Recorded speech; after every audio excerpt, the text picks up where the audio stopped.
때 신천지라고 하는 이런 아주 이단 이 교파를 그동안에 이렇게 숨어서 활동을 하고 이렇게 하다가 이 코로나로 인해서 세상에 드러나게 되고, 이게 이제 하나님이 아주 싫어하시는 거잖아요. 순진한 영혼들을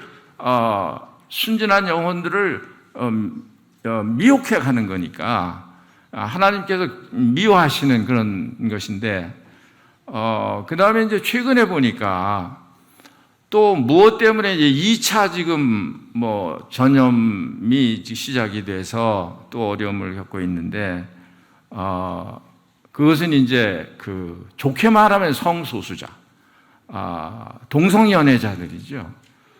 그런 분들이 이제 아우팅 당하는 게 두려워서, 이 아우팅이라고 하는 거는 이제 자기는 원치 않는데 다른 사람에 의해서 알려지는 걸 말하는 거고요.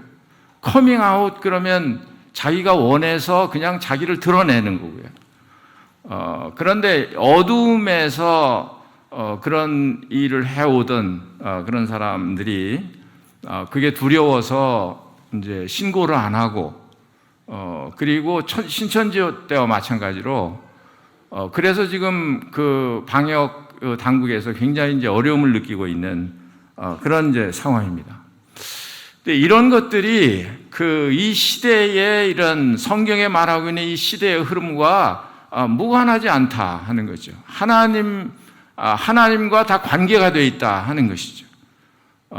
그래서 이 시대가 이런 시대다 하는 것을 사람들에게 또 우리 그리스도인들에게 이렇게 경고로 나타내 보여주는 것이라고 할 수가 있습니다.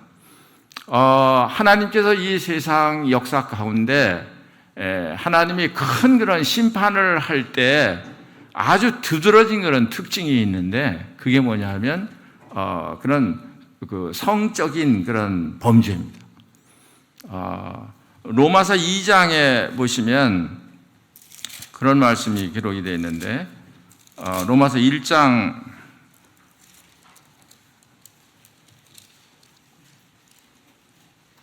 26절입니다. 이 때문에 하나님께서 그들을 부끄러운 욕심에 내어버려 두셨으니, 그냥 하나님께서 그냥 버려두셨다는 거예요. 이게 무서운 말이에요. 곧 그들의 여자들도 순리대로 쓸 것을 바꾸어 영리로 쓰며, 그와 같이 남자들도 순리대로 여자 쓰기를 버리고 서로 향하여 음욕이 부릴 듯하며, 남자가 남자와 더불어 부끄러운 일을 행하여 그들의 그릇된 됨에 상당한 보응을 그들 자신이 받았느니라. 그러니까 이게 소돔 고모라가 멸망하기 직전에도 이런 이 동성애가 아주 흔하게 있었던 그런 일로 보여집니다. 천사가 롯의 집에 들어가니까 남정네들이 와서 천사를 내놔라, 내가 상관하겠다.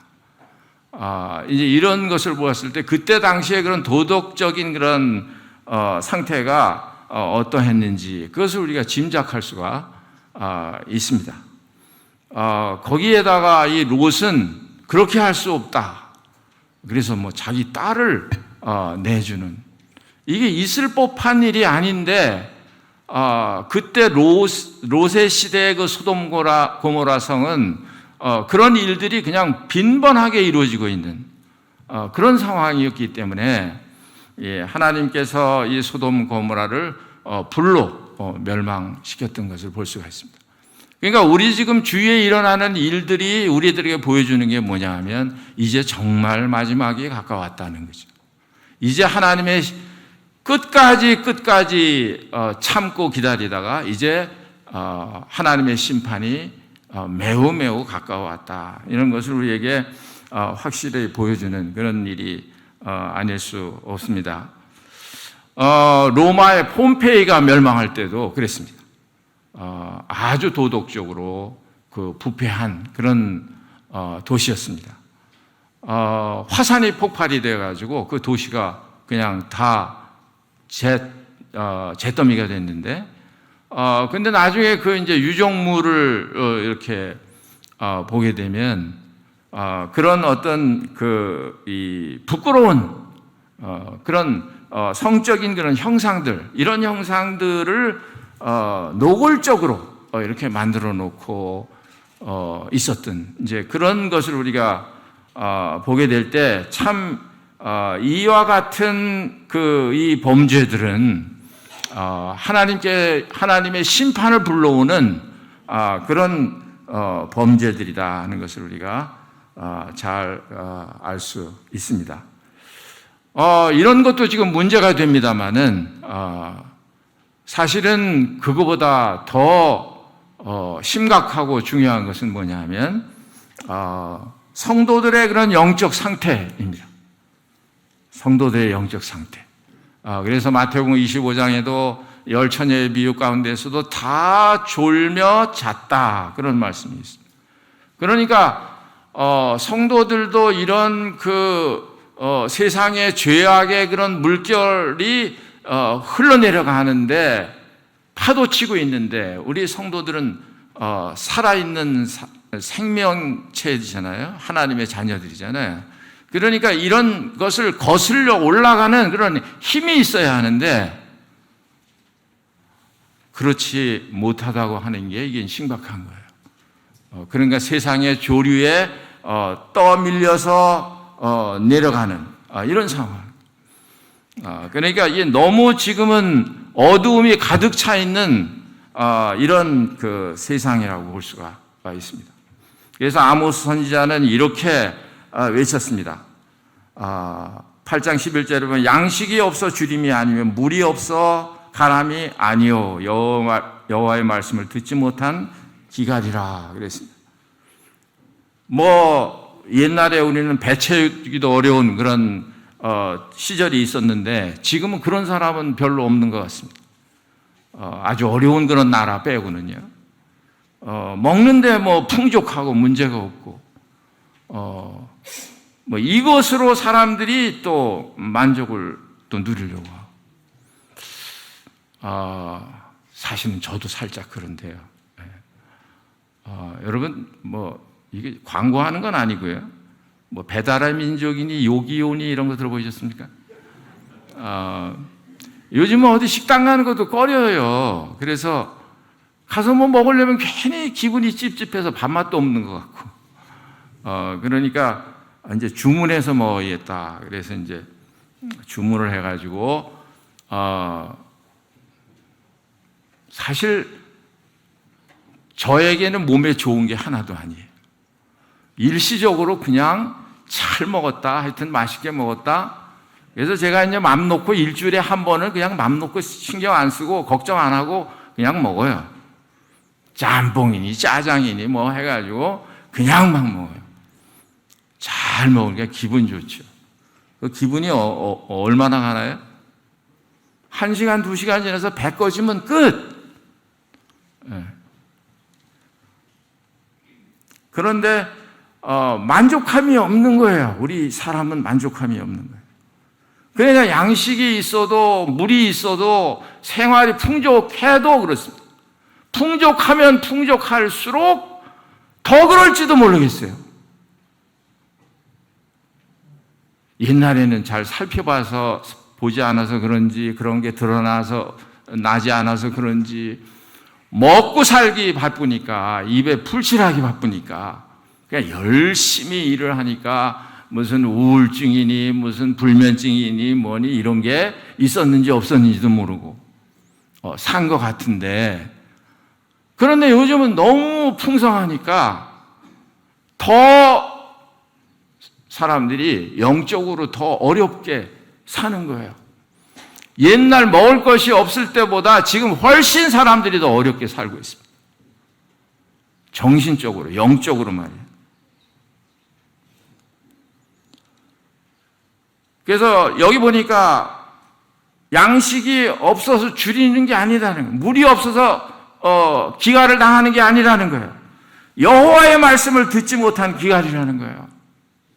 생명을 주는 이 여호와의 말씀, 이 말씀이 우리를 살리는 건데 사람이 떡으로만 사는 것이 아니요 하나님의 입으로 나오는 모든 말씀으로 살 것이다. 생명의 떡, 우리 주 예수 그리스도, 그분이 나의 생명이 되어 있는 사람들은 더 줄이지 않고 더 목마르지 않고, 그렇죠? 사마리아 여인은 이런 아주 갈증, 이런 배고픔 속에 있었죠.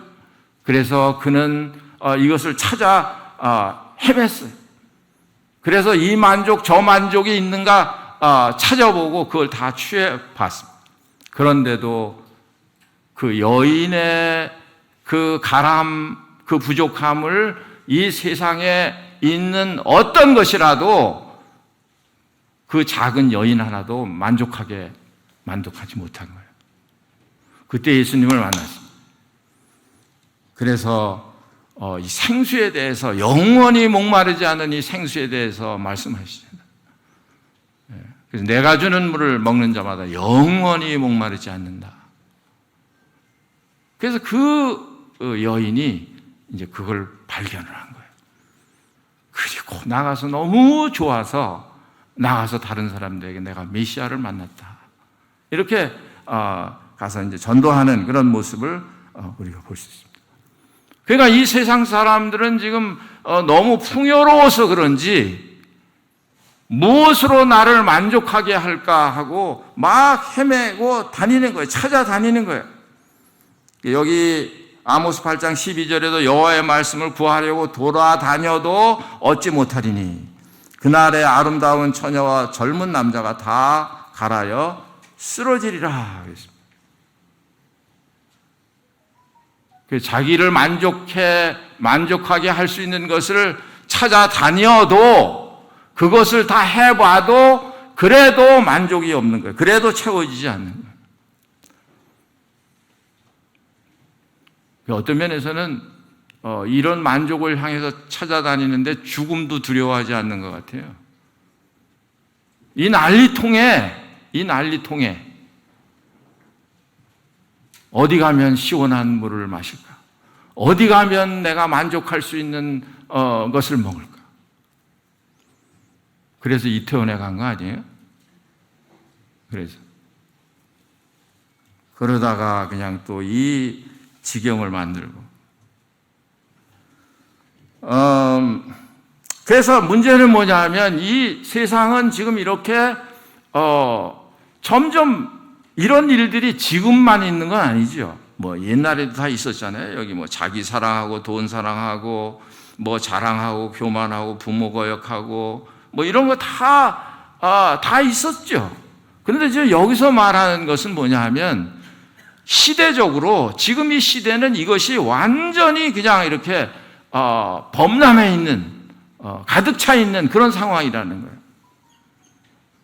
그러니까 성도들도 어떻게 해야 되느냐 하면 이 시대가 이런 시대이기 때문에 우리가 정신을 바짝 차리지 않으면, 그러면 우리도 어떤 이런 생활의 염려, 재리의 유혹, 이런 것에 우리의 마음을 빼앗겨서 우리의 마음이 둔해질 수 있다. 둔해질 수 있다는 거예요. 그러니까 세상에서 살면서 세상을 이기지를 못하는 거예요.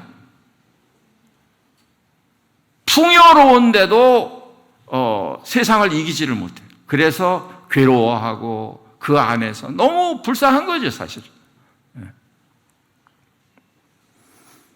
근데 우리 그리스도인들은 그렇게 창조되지 않았어요. 창세기 1장 27절에 보면 하나님께서 자기의 형상대로 사람을 지으시되 남자와 여자를 창조하셨다. 자기의 형상대로 지음을 받았습니다. 원래 하나님께서 자기 형상대로 지음을 받아서 에덴 동산에서 하나님과 교제하고 하나님이 그 동산에 거느시고 이럴 때는 그 인간에게 무슨 문제가 있겠습니까? 무슨 걱정이 있고 무슨 어려움이 있겠어요? 그야말로 행복한 그런 동산이 에덴 동산이었을 텐데, 고만 이것을 지키지 못하고 인간이 하나님의 말씀을 거역하고 하나님을 떠난 거예요. 죄가 뭐냐 하면 하나님을 떠난 게 죄예요. 떠나서 자식이 부모 가출을 하잖아요. 청소년들이 특히 가출을 하잖아요. 그런데 가출을 해서 가서 뭐 술 먹고 담배 피우고 놀고 이거 물론 잘못이죠. 그러나 그 잘못은 어디서부터 나온 거냐 하면 부모 집에서 가출하는 데서부터 시작이 된 거잖아요. 그렇죠? 그러니까 죄가 뭐냐 하면 뭐 도둑질하고 뭐 이런 건 물론 죄지만 그러나 근본적인 그 죄는 어디서 생겨난 것이냐 하면 하나님을 떠난 데서 생겨나는 거예요. 그러니까 하나님과 교제하지 않기 때문에 하나님의 생명에서 떠나 있기 때문에 사람들은 죄악에 빠질 수밖에 없게 되는 거죠. 그래서 하나님께서 이것을 회복시키기 위해서 다시 우리 사람들에게 에덴 동산에서 누렸던 그 하나님과의 생명의 교제를 다시 회복하게 하기 위해서 누구를 보내신 거예요? 생명의 주 그리스도를 보내신 거잖아요. 그가 우리 죄를 위해서 죽으시고 사흘 만에 무덤에서 다시 부활하셔서 우리의 첫 열매가 되시고 우리의 생명의 떡이 되시고 그것을 기념하면서 오늘 아침에도 우리가 떡을 떼잖아요. 그러니까 하나님께서 예수 그리스도 그분을 통해서 우리에게 그것을 회복시키시려고 하시는 거예요. 회복시켜 주신 거예요. 이미 벌써 그리스도가 내 속에 들어와 계시다면 우리는 사실을 세상에서 그렇게 살 이유가 하나도 없는 것입니다. 정과 욕심을 다 십자가에 못 박았기 때문에. 또 십자가에서 하나님은 마귀의 일을 십자가에서 멸하셨기 때문에. 이게 사탄이 에덴 동산에서도 아담 하와를 꼬여서 하나님을 떠나게 이렇게 만들었잖아요. 그 마귀의 일을 십자가 위에서 예수님이 멸하신 거예요. 그래서 창세기 3장 15절에도 뭐라고 그랬습니까? 여자의 후손은 그의 머리를 상하게 한다. 그는 그의 발꿈치를 상하게 한다. 그래서 사탄의 그런 세력은 이미 벌써 망한 거예요. 끝난 거예요. 어떻게 해서요? 우리 주님이 십자가에서 못 박혀 죽으셨기 때문에.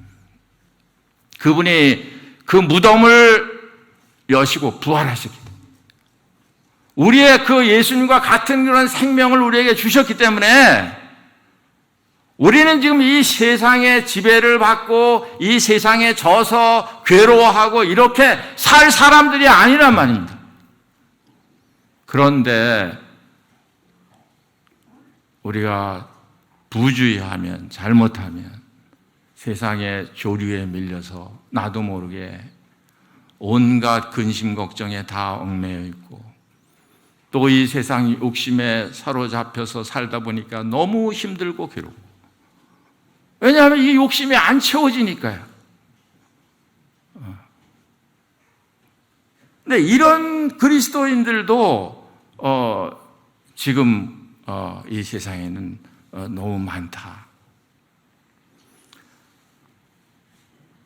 그래서 이 세상을 이기는 사람이 누구겠습니까? 안 믿는 사람이요? 돈 많은 사람이요? 권세가 많은 사람이요? 아니요.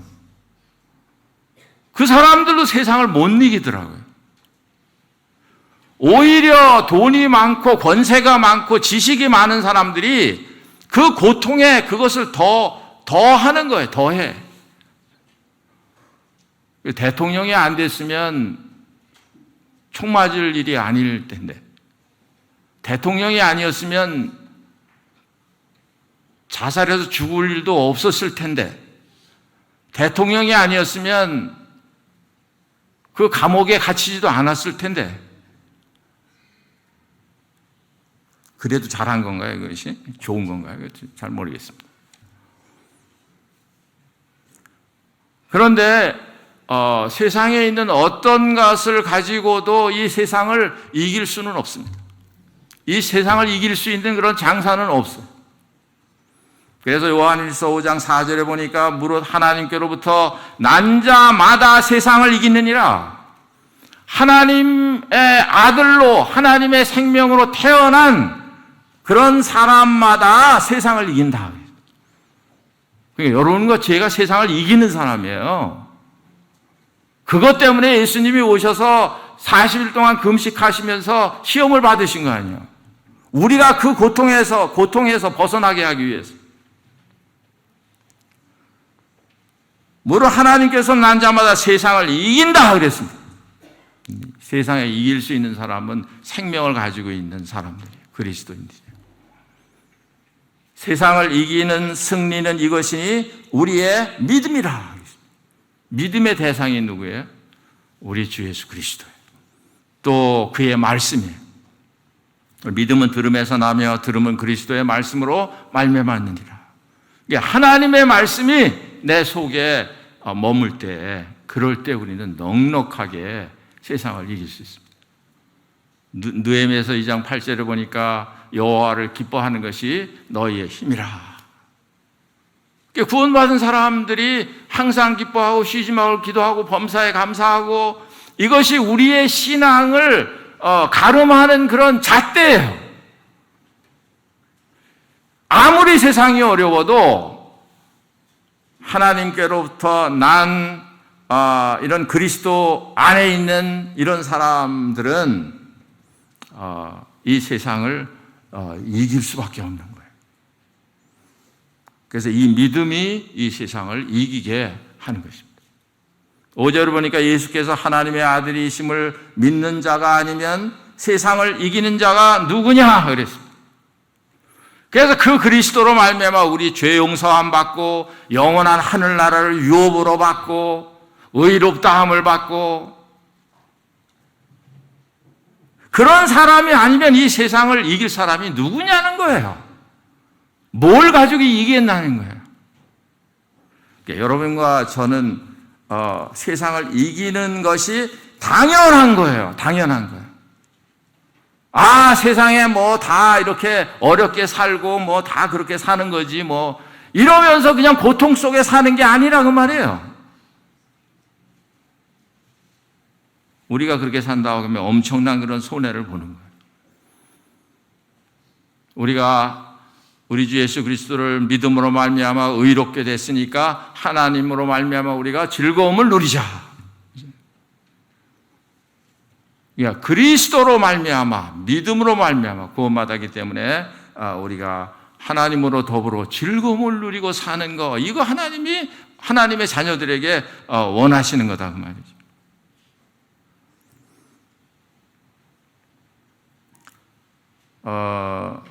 여러분들 시편 요즘 읽으시잖아요. 지난주에 시편 106편을 저도 읽었습니다. 이게 뭘 얘기해 주냐 하면 그 이스라엘 그 백성들의 그런 스토리를 거기에 쭉 이렇게 나열해 놓고 있습니다. 읽으신 분 한번 손 들어보세요. 아하.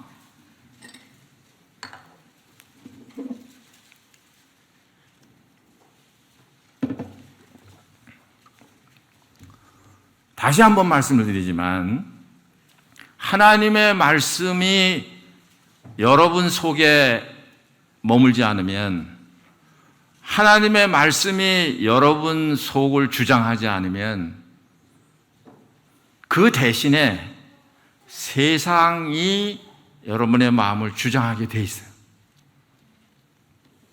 그러니까 손을 다 번쩍 드시는 걸 기대를 했는데 저도 깜짝 놀란 거예요. 큰일 났구나 이런 생각이 드는 거예요. 왜냐하면 보나마나하기 때문에 그런 거예요. 이제 제가 지금 너무 지나친 말을 하는지 모르겠습니다만, 하나님의 말씀을 대하지 않고 내가 세상을 이긴다, 있을 수가 없는 거예요. 그 말씀이 내 속에 꽉 채워지지 않으면 자연히 세상 것으로 채워지기 때문에, 그렇기 때문에 지는 거예요. 그냥 갑갑하고 힘들고 왠지 모르게 불만스럽고. 그러니까 이스라엘 백성들이 하나님이 없을 때요, 그 구원 출애굽 하기 전에 어디에 있었죠? 애굽에 바로 왕의 노예로 있었습니다. 마치 우리가 구원받기 전에 사탄의 노예가 되어서 사탄이 시키는 대로 할 수밖에 없었던 그런 상황처럼 이스라엘 사람들이 그런 상황이 있었어요. 그런데 하나님의 능력으로 이스라엘 백성들을 다 하나님의 능력을 보여주셔서 바로가 꼼짝 못하고 이스라엘 백성들을 내줬잖아요. 그리고 이제 바로 홍해 앞에 와 있는데 홍해에서 금방 또 하나님을 잊어버리는 거예요. 그 하나님은 언제인가 이 기억을 못하는 거예요. 그리고 또 원망을 하는 거예요. 어찌하여 우리를 이렇게 물에다 장사 지내려고 여기까지 우리를 이끌어냈냐. 차라리 그냥 애굽에서 고생하더라도 그게 더 낫지. 이게 될 말이에요. 이게 될 말이에요. 그 바로의 손에서 구출해내신, 그것도 그냥 구출해내신 게 아니라 하나님의 무한하신 그런 전능하신 능력을 보여서 구출해내셨는데도, 그러면 이래야 될 거 아니야. 하나님, 지금 이 홍해바다가 앞에 놓여있고 뒤에는 애국 군대가 쫓아오는데 어떻게 좀 하시지 않을까 기대하고 있어야 되는 거 아니에요. 그런데 막 원망을 한 거예요. 믿음의 사람 모세는 뭐라고 말했습니까? 가만히 서서 여호와께서 하시는 일을 봐라. 이게 믿음이에요. 가만히 서서 여호와께서 하시는 일을 봐. 어떻게 됐습니까? 홍해가 갈라져서 육지처럼 그렇게 이스라엘 백성들이 홍해를 건넜어요. 거기 쭉 여러 가지가 나와요. 여러 가지가. 또 106편 14절에 보니까 또 하나님을 시험해요. 또 먹을 것이 없다. 고기가 먹고 싶다. 또 16절에는 또 모세, 아론, 이 하나님이 구별해서 세운 이런 지도자들인데 그 지도자들 질투하고 그래가지고 또 문제가 됐죠. 그 다음에 지난 시간에 말씀드렸듯이 호렙산에서 또 시내산에서 금송아지 만들어서 이게 하나님이라고 또 섬기질 않나. 또 바알과 연합해가지고 죽은 자에게 제사한 음식을 먹어서 또 재앙이 이스라엘 백성들에게 내리질 않나. 또 무리바에 이르니까 물이 없다고 또 불평해서 그것 때문에 모세는 가나안 땅에 못 들어갔어요. 너무 답답하니까. 그러니까 여기서 중요한 말씀이 한 말씀이 있어요. 시편 106편 24절을 한번 찾아보시기 바랍니다. 24절.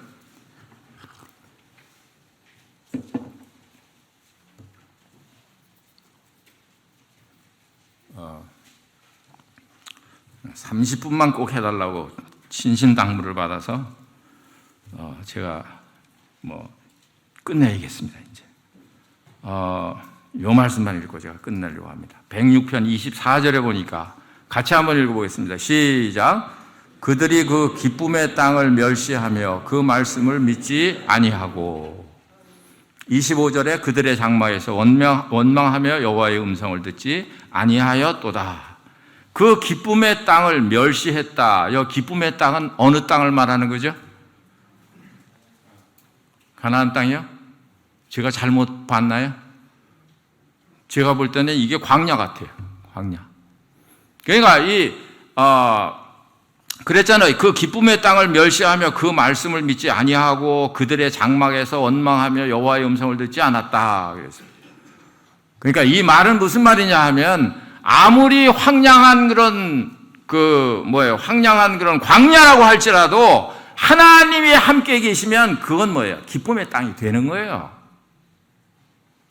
아무리 이 세상이 지금 디모데후서 3장에 나오는 대로 이런 세상이라고 할지라도 그래도 하나님과 동행하는, 하나님과 함께하는 그런 하나님의 사람들은 이게 기쁨의 땅이에요.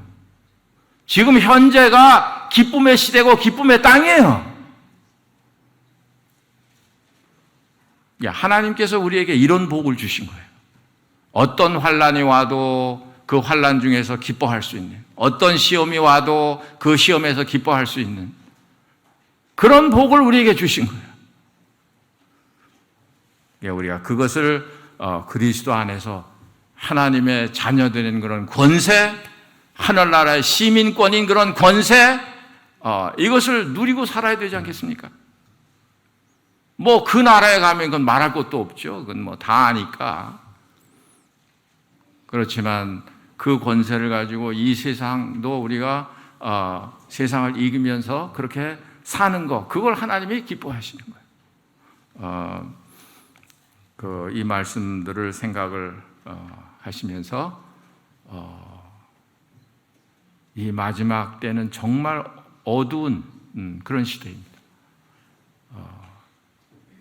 여호와의 말씀을 찾아서 헤매도 찾을 수 없을 만큼 그렇게 어두운 시대에 우리가 살고 있어요. 그래도 우리의 마음속에 진심으로 여호와의 말씀을 구하면 하나님 나를 살려주십시오. 하나님 나에게 말씀해 주세요. 나 좀 세상 이기게 해주세요.